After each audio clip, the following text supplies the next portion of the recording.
Welcome to Starbase, Texas.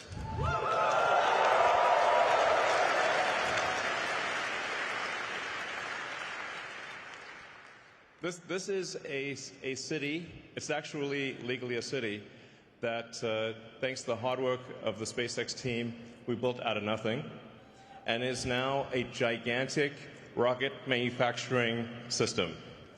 So, and for people out there who are curious to see it, we're actually on a public highway, so you can come and visit and drive down the road and see the epic hardware.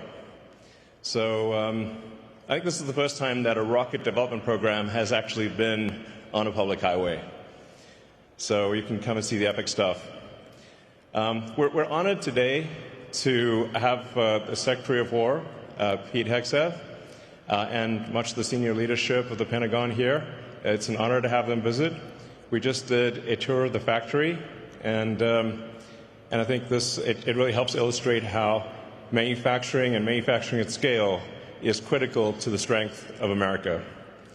So, and I'll tell you a little bit just about the purpose of SpaceX. It's like we want to make Star Trek real. Okay? We want to make Starfleet Academy real, so that it's not always science fiction, but one day the science fiction turns to science fact. And we have spaceships going through space, big spaceships, with people going to other planets, going to the moon, and ultimately going beyond our star system to other star systems, where we may meet aliens or discover long-dead alien civilizations. I don't know, but we want to go, and we want to see what's happening, and we want to have epic, futuristic spaceships with lots of people in them, traveling to places we've never been to before. Yeah, that's that's the goal.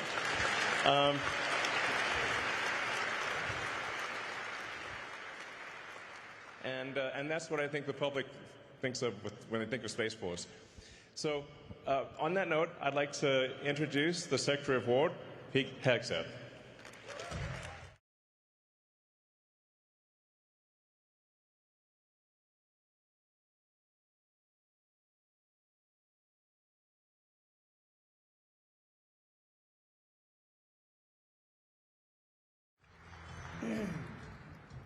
I love it. Well, what a tour. What an opportunity to be here at Starbase, Texas, with Elon and the SpaceX team. There's nothing like this in America. There's nothing like this in the world. And what you have built and what you will build here is a testament to the strength of American ingenuity and American invention. So I want to thank all of you, all the folks out here for having us today. Elon, thank you so much for hosting us, for what you built, for the vision you have for this company, the vision you have for our country, the vision you have for American innovation. I could not think of a more fitting venue to continue our Arsenal of Freedom tour and to outline today the future of technological innovation at the War Department. Those of you here at SpaceX will appreciate this, knowing that as World War II was ending, the Secretary of War and Secretary of the Navy wrote to the National Academy of Sciences and declared that scientific research was essential to our national security. To ensure continued preparedness, they wrote, the research scientists of the United States must be called upon to continue in peacetime some substantial portion, that of which they have made so effectively during the stress of the present war. The competitive time element in developing those weapons and tactics may be decisive in future conflicts. You see, those secretaries of war and Navy many decades ago recognized the importance that innovation and readiness holds for our national security. They knew what was at stake, the very freedoms of the country we hold dear. All across the United States today, extraordinary innovation is unlocking new possibilities for freedom, prosperity, and security. Now, the question before us is not whether or not the most powerful technologies of this century will reinforce free societies? Is it going to reinforce our free societies, or will that technology be shaped and twisted by malign regimes that seek to use those technologies for control and coercion? You see, over the past several months, I've talked at length about the challenges we face in transforming the War Department to address current and future missions, all in service of meeting the needs of the 21st century warfighter. I'd like to think we've already made dramatic progress in the Pentagon's culture by reviving the warrior ethos, and we're moving out quickly in transforming our acquisition ecosystem as well. But today is about how we supercharge innovation at the War Department for the era ahead. Innovation is happening at a pace we can't even foresee, and we need the entire enterprise, our enterprise, to embrace the urgency required for this moment. Since the end of the Cold War, the defense industrial base in our country has consolidated. This makes it difficult, if not impossible, for new creators of technical innovations to win business at our department. The result is a risk-averse culture that prevents us from providing our warfighters with the best resources that America has to offer. That ends today. Simply put, the United States must win the strategic competition for 21st century technological supremacy.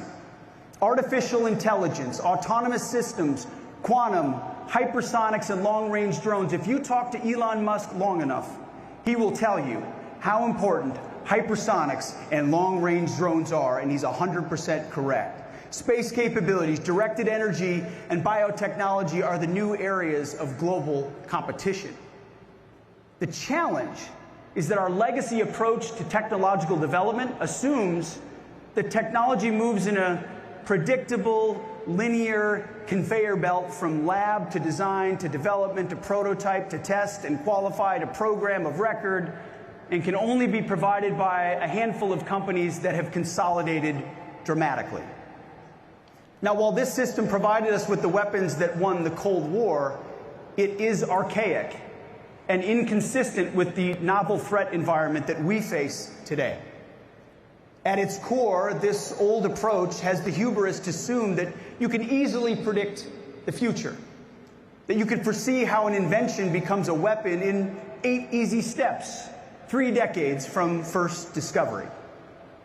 Our system cannot keep treating innovation as a decades-long, one-way march that dramatically reduces who and what is able to run the gauntlet at our department to get the capability to the warfighter. Until this administration, the Trump administration, the department's process for fielding new capabilities had become just one more post-Cold War peace dividend relic that has not kept up with the times. Worse than that, we've done nothing but add layer upon layer of committees and councils that coordinated but never decided. We created endless projects with no accountable owners. We have high churn with little progress and few outputs. That sounds about like the exact opposite of SpaceX. We treated innovation as a box to check, not an outcome to deliver. In short, when it comes to our current threat environment, we are playing a dangerous game with potentially fatal consequences. We need innovation to come from anywhere and evolve with speed and purpose. You see, America's open scientific community is an advantage authoritarian regimes cannot replicate. They can read our scientific papers and copy our invention or distill our AI models, but they cannot replicate a culture like this one of open and distributed research. We need to be blunt here. We can no longer afford to wait a decade for our legacy prime contractors to deliver the next perfect system, only to find that it's delivered years behind schedule and cost 10 times what it should. Winning requires a new playbook. Elon wrote it with his algorithm.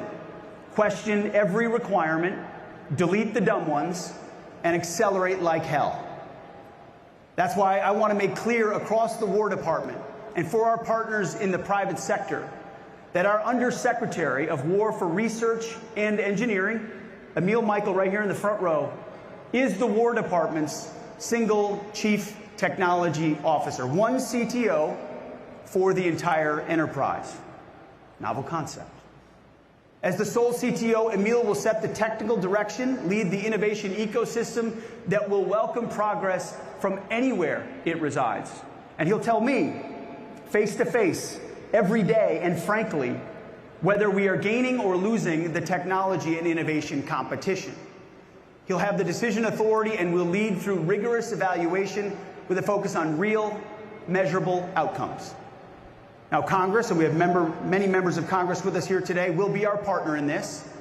By affirming the Undersecretary's role as the department's CTO, we're carrying out the core mission for R&E that Congress assigned in statute.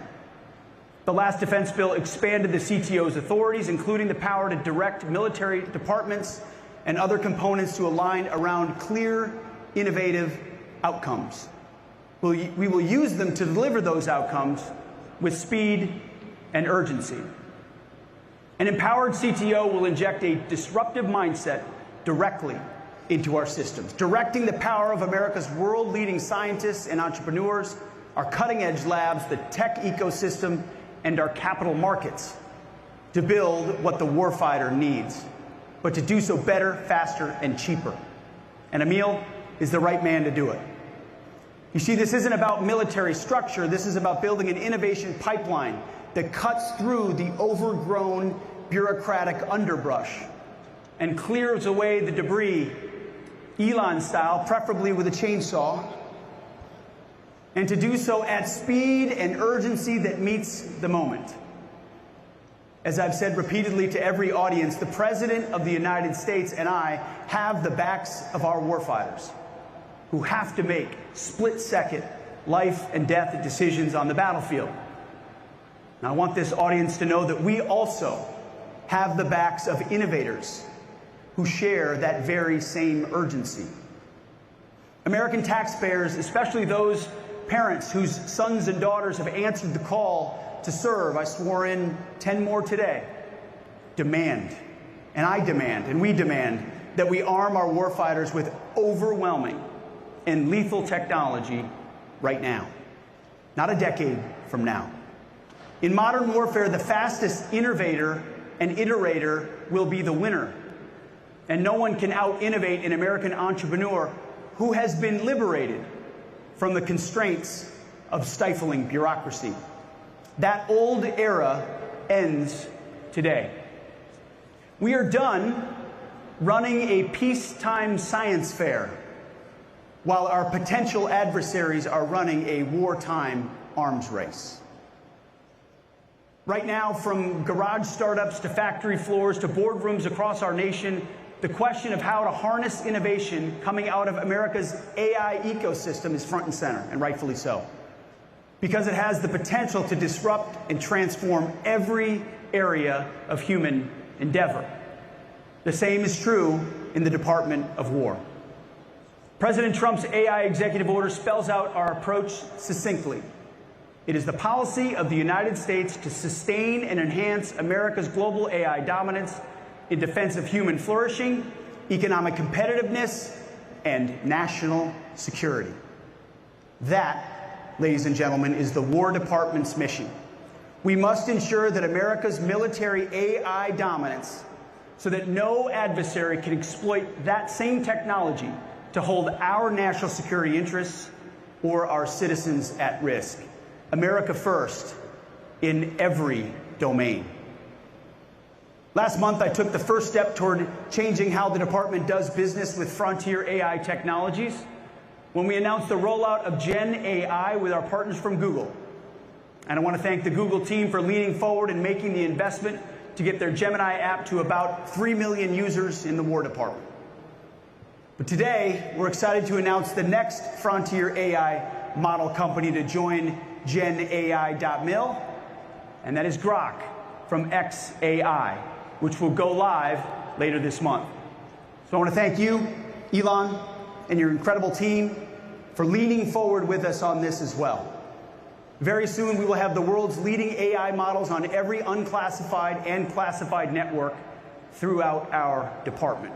Long overdue.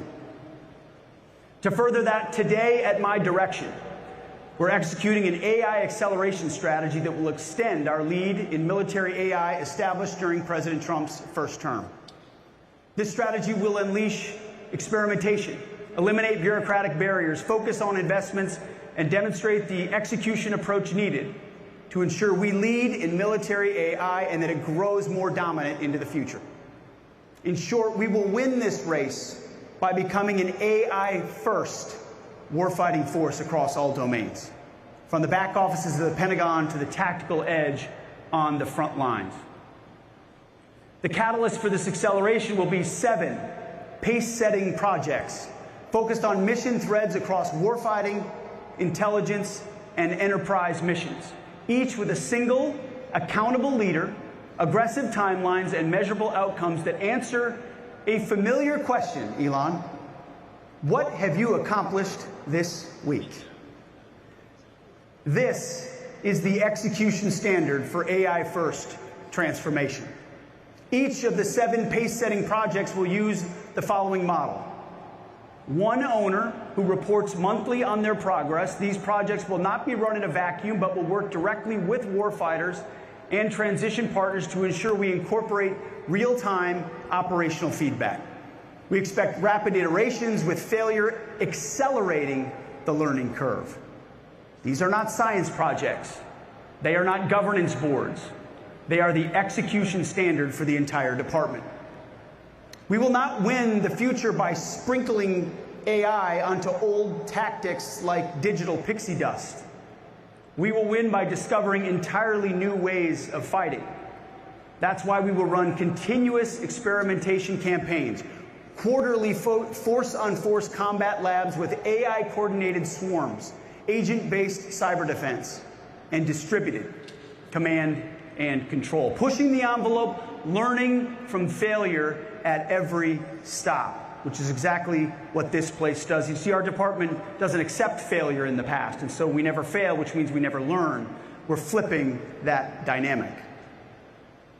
Before talking about the new rules of the game, let me talk about a little bit more about our new team, because no game can be won without the right team. And we're proud to announce that Mr. Cameron Stanley has been appointed the new Chief Digital and Artificial Intelligence Officer, CDAO, of our War Department. Cam will be leading a new team, many of whom have foregone, thank you, or left lucrative careers at pioneer companies such as AWS, Databricks, Palantir, and Meta to join the fight.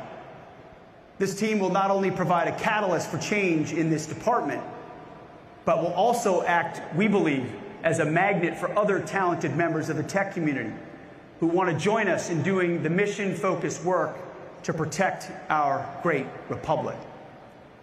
So let's talk about the new rules. First, speed. Speed wins. Speed dominates. Our enterprise currently operates on staffing and committee cycles measured in months and years, and that's unacceptable. Military AI is going to be a race for the foreseeable future, where the risks to U.S. national security of moving too slowly outweigh the impacts of imperfect alignment. To do this, Cam and his team at CDAO will define AI deployment velocity metrics for all the pace-setting projects in the next 30 days and report at least monthly after that. These will become the new benchmarks for programs across the department. Second, bureaucratic blockers. If you work with Elon, you know he finds the blockers and you remove them. We will take a wartime approach to people and policies that block this progress. You want to block? You can work somewhere else.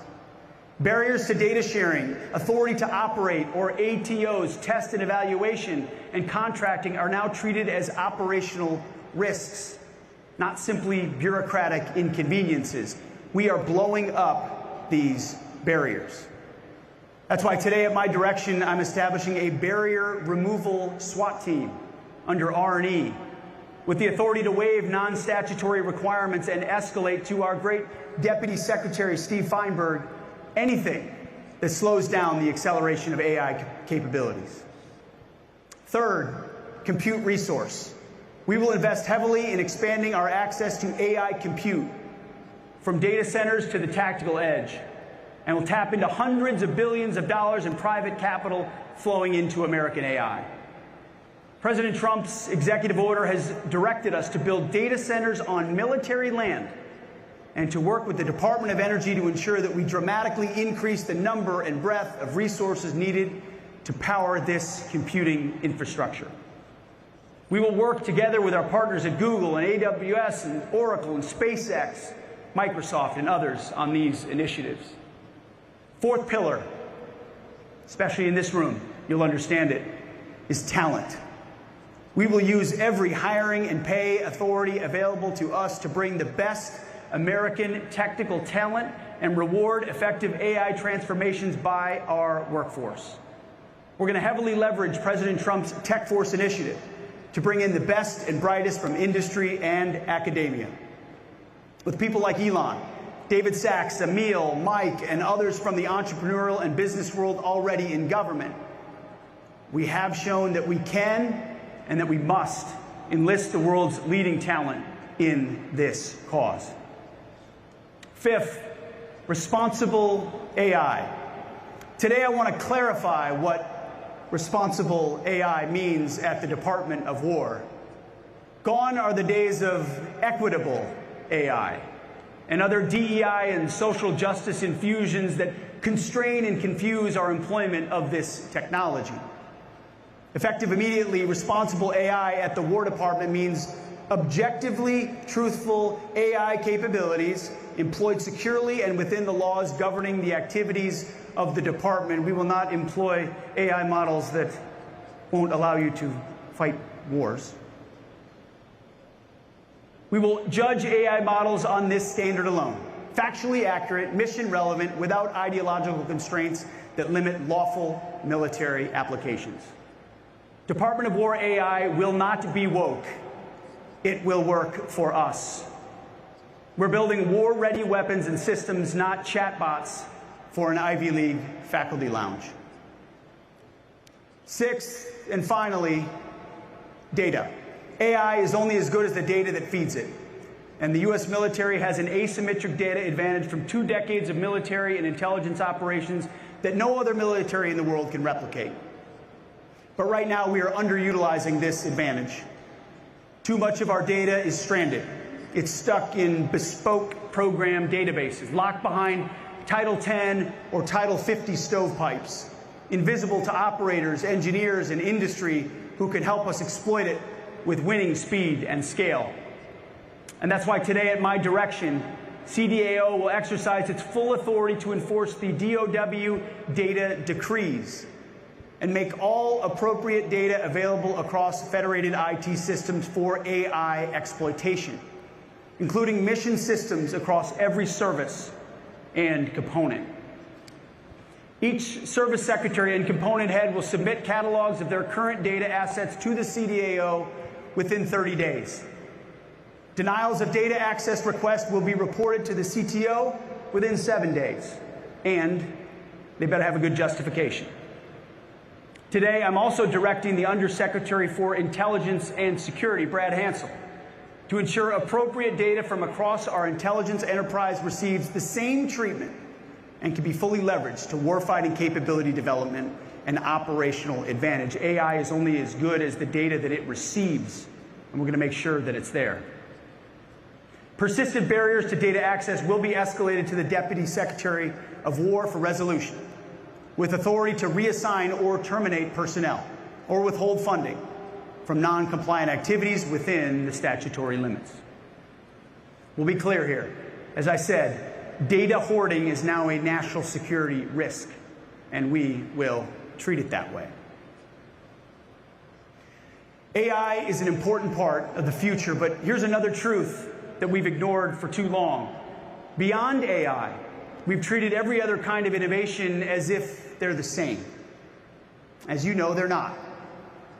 We need to break down unnecessary barriers to rapid technological development, adoption, and transition. Some of you will remember this. A generation ago, one of my predecessors, in a dinner speech to industry now infamously known as the Last Supper, advocated for the consolidation of our defense industrial base. This consolidation created a closed innovation ecosystem dominated by just a handful of prime contractors. The results have been characterized by soaring costs, sluggish delivery, and stagnant innovation. That's what President Trump's recent executive order on the defense industrial base and defense companies seeks to address. It makes crystal clear that the priority of the legacy prime contractors must be our nation's national security, not the next earnings call. That means less focus on stock buybacks and more investment on the men and women on the factory floor. It means less stockholder dividends and more investment in infrastructure, plant, and equipment. Today, that old era comes to an end. The Department of War is reopening to the disruptive energy and agile creativity of our nation's tech startups, funded by our world's leading capital markets. I'm directing my Chief Technology Officer to lead this charge, and his wingman, as always in this effort, Undersecretary for Acquisitions and Sustainment, Mike Duffy. For too long, we organized our ecosystem around stages and silos, labs over here, so-called rapid units over there, commercial outreach in a different building or on another coast altogether, and warfare fighters somewhere at the end, almost an afterthought. The result is duplication, drift, and confusion. And like the acquisition process we are already fixing, the creation of organizations to work around the problems in the innovation ecosystem rather than taking the bold steps needed to transform it. We created an whole ecosystem to get around the actual system. No more. Every dollar of innovation, whether it may be in a lab or a startup or a classified shop, must exist to deliver one of three things: game-changing technology, scalable products, or new ways of fighting. If it's not doing one of those three things at speed, it will be realigned or it will go away. And that's why I'm entrusting Emil as the CTO to ensure that this directive across the department is rapidly carried out. Emil, you're going to be busy. Again, what we're talking about today is a transformation in the way we think about innovation. In requirements reform led by Mike Duffy, we killed an old model, a sclerotic model, and rewired the department so that problems, money, and experimentation live in one system. In acquisitions reform, we killed the defense acquisition system and created accountable portfolio acquisition executives, making speed to delivery our organizing principle. We're going to do the same for technological innovation. That's why today at my direction we are ending the alphabet soup of councils that meet and brief and write memos and schedule meetings, but never decide and rarely, if ever, accelerate outcomes.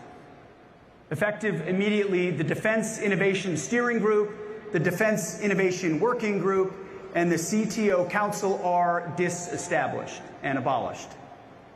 In their place, the CTO will convene a CTO action group to assist him in making decisions, clearing bureaucratic blockers, holding leaders accountable, and most importantly, quickly delivering new technologies to our warfighters.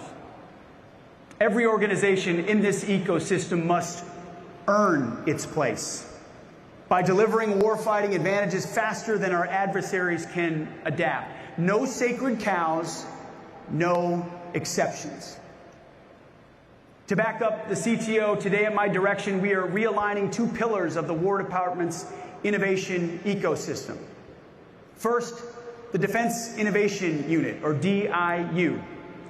Since its establishment 10 years ago, DIU has lived through shifting reporting structures and uneven administrative support, doing great things, but at times its portfolio overlapped with other parts of the department.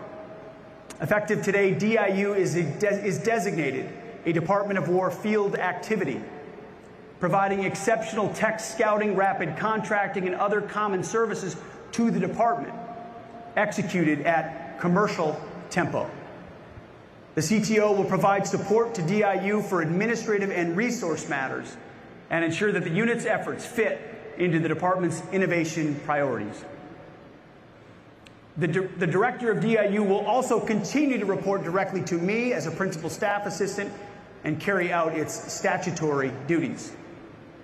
And I'm appointing Mr. Owen West, executor of my Drone Dominance Initiative, as the director of DIU starting in March, when the FY27 budget cycle firms up. As a Marine with lots of combat experience, Owen will bring a warfighter's mentality to DIU's core mission of transitioning technology to our troops. Owen also has the private capital experience needed to ensure DIU remains working hand in glove with the venture and investor communities and continues to on-ramp new entrants into the War Department. Owen led DOGE at DOW, the most effective DOGE effort across the administration, saving tens of billions of dollars for our department, and now he will lead DIU. Our world-leading defense tech startups have attracted billions of dollars in capital. They're reshaping warfare through the proliferation of high-tech, low-cost technologies. DIU's mission is to accelerate the adoption of this commercial technology to help convert entrepreneurial products into tangible combat power. Second, the Strategic Capabilities Office, or SCO, is also being designated a Department of War field activity aligned under the CTO. SCO will maintain focus on its core mission of identifying and prototyping disruptive applications of new systems, the unconventional uses of existing systems, and near-term technologies to create strategic effects.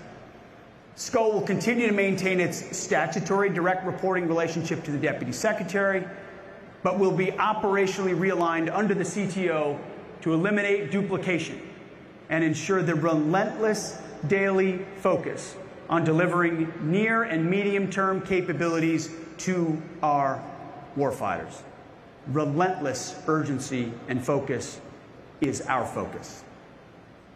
Today's defense innovation ecosystem is too fragmented, resulted in insufficient technology transition to the warfighter. We address some of this in the transformation we are making in the acquisitions ecosystem, but it also needs to enter the innovation ecosystem. For too long, and I know a lot of you have experienced this, and others we met with in Los Angeles recently, the experience of founders and entrepreneurs has been running endless laps around the Pentagon, looking for the right office, the right program, and the right motivated sponsor. And too often, new entrants are ultimately stymied by the bureaucracy. We hear it time and time again. They don't know where to go, and then when they go to that place, it's not the right place to go. Then they go somewhere else that didn't want them in the first place, and the lap continues.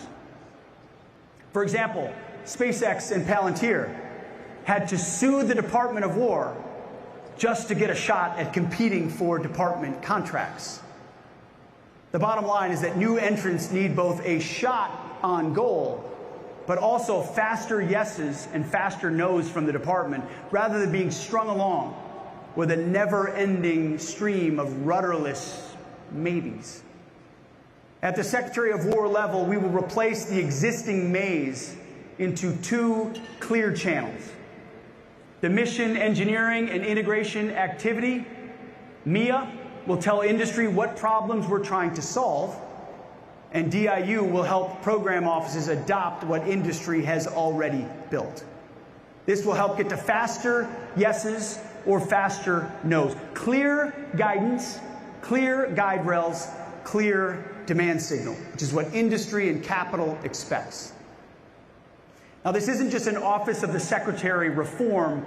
The services need to transform their innovation ecosystems as well: the Army, the Navy, the Space Force, the Marine Corps, and the Air Force. That's why today, at my direction, our military services will take the following actions. Within 90 days, the secretaries of the military departments will brief the CTO on service innovation plans, how they will consolidate, streamline, and refocus their labs, research expertise, experimental units, and rapid capability offices around 3 innovation outcomes: Our 60-plus labs are a national asset. But it's past time they were organized to deliver and not just to discover. And beginning with the fiscal year 2028 budget, every portfolio acquisition executive will fund an innovation insertion increment, III, dedicated money for the last mile, integration test and rapid insertion of validation solutions into fielded systems. Innovation cannot be centralized, and it should not be. In fact, hope it's okay I name them, but just this past weekend I received an email, a proposal from an Army captain named Drennan Green, who I've known for a while. He had a detailed plan about how he and his unit wants to deploy AI. Innovation can and should come from anywhere and anyone, wherever those best ideas reside. We're going to bring that good captain in and hear from him. How can we apply those tools in his unit and other units, bottom up, not just top down? The military services and program offices own the last mile. And to that end, I'm directing the services to establish that III, innovation insertion increment, within the budgets of all program portfolios.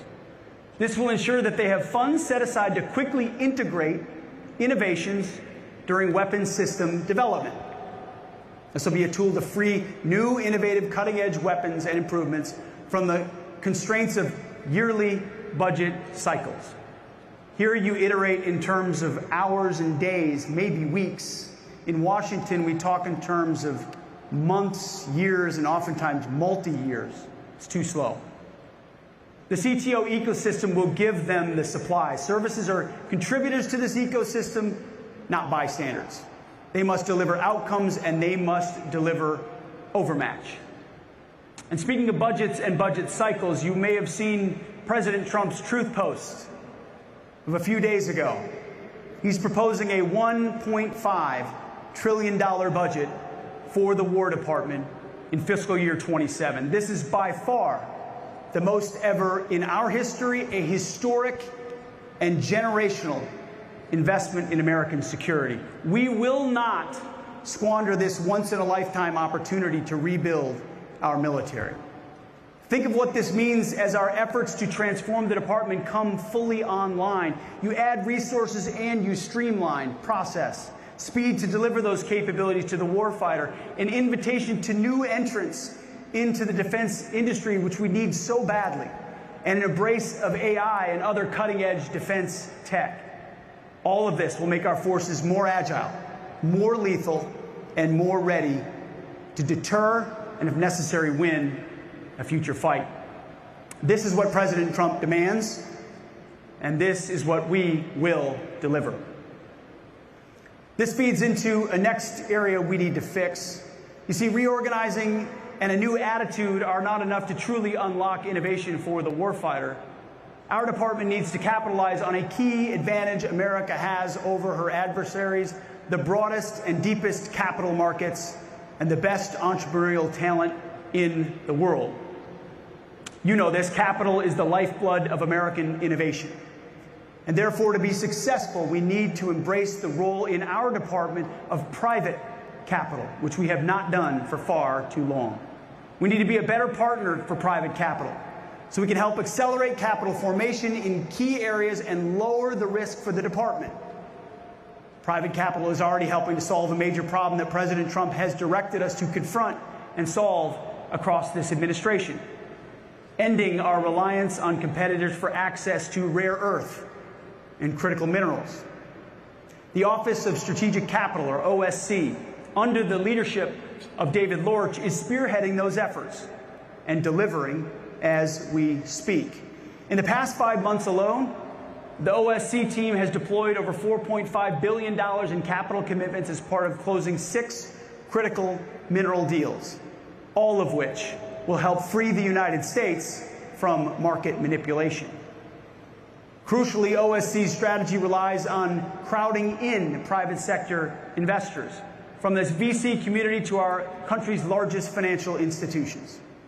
The 6 OSC deals to date include nearly $5 billion from our private capital partners. OSC has closed most of those deals in less than 30 days, which is Trump time for complex transactions. That may seem maybe slow for SpaceX. In Washington, that's as fast as it gets. I mean, that is warp speed in Washington.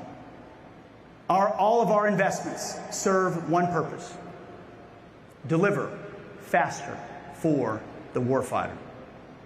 Now, some will want to cynically posit, is this just another innovation reorganization? Another set of strategies that brief well but don't actualize? No. This is the third leg of a single war plan. In fundamentally transforming our acquisition ecosystem, we killed JSIDs that focused only on process and turned the JROC into a body that ranks real-world joint operational problems, not paper requirements. We created the MIA to run experimentation campaigns to solve these problems. We killed the old defense acquisition system and created the warfighting acquisition system to focus on speed, risk, and accountability. With the AI strategy and innovation ecosystem transformation that we have just outlined, we are welding that third piece into place. The CTO, DIU, SCO, DARPA, CDAO, and OSC are no longer a loose federation. They are the Office of the Secretary of War's Innovation Operating System. DARPA delivers game-changing technology innovation and strategic surprise. DIU delivers scalable products. SCO delivers new ways of fighting.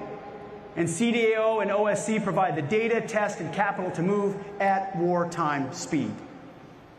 As of today, they are an ecosystem, an arsenal of ideas and action for the arsenal of freedom, wired directly into requirements, portfolios, and production. Game-changing technology, scalable products, new ways of fighting, all three moving at wartime speed. Problems drive experimentation, experimentation flows to prototypes, prototypes flow to our program executives flow these to production, production flows to the warfighter, and the cycle never stops, always iterating. One system, one purpose, speed to the fight. We are preparing to win the future because we know, and you know, for the free world, for the West, the stakes could not be higher. Before this administration, our adversaries may have thought they finally broke American power. They're wrong. They do not have our entrepreneurs. They do not have our capital markets. They do not have our combat-proven operational data from 2 decades of military and intelligence operations. They do not have our hard-won classified technologies. They do not have the ingenuity and tenacity of American warfighters who refuse to lose. They don't have a military that can go 37 hours to downtown Tehran or downtown Caracas without being seen in the process. You see, but none of that matters, however, if we suffocate those advantages under a stifling bureaucracy. That's why we're unifying the innovation ecosystem, making this an AI-first department, and holding every lab, every program accountable, all while pushing every officer to deliver warfighting advantages faster than others can adapt. We will not stop. We will not back down. We will forge the new arsenal of freedom with our partners in industry and the private sector. We believe the future will be shaped by those who lead in technology and innovation. We don't believe, we know. Those who fervently believe in freedom and the Western tradition, like we do, must be those leaders. If not us, if not America, if not the West, then who? And if not now, it will be too late to maintain that advantage. This is not reform for the sake of reform. It never has been. This is about whether our warriors fight with yesterday's tools or they fight overmatching our adversaries using tomorrow's technologies. We know the threat. We know the opportunity. We know what must be done. We share the urgency. Now we will do it, and we must do it at wartime speed. Thank you. God bless you. God bless this company that you've built. And may God bless our great republic. Thank you very much. Appreciate it. Thank you.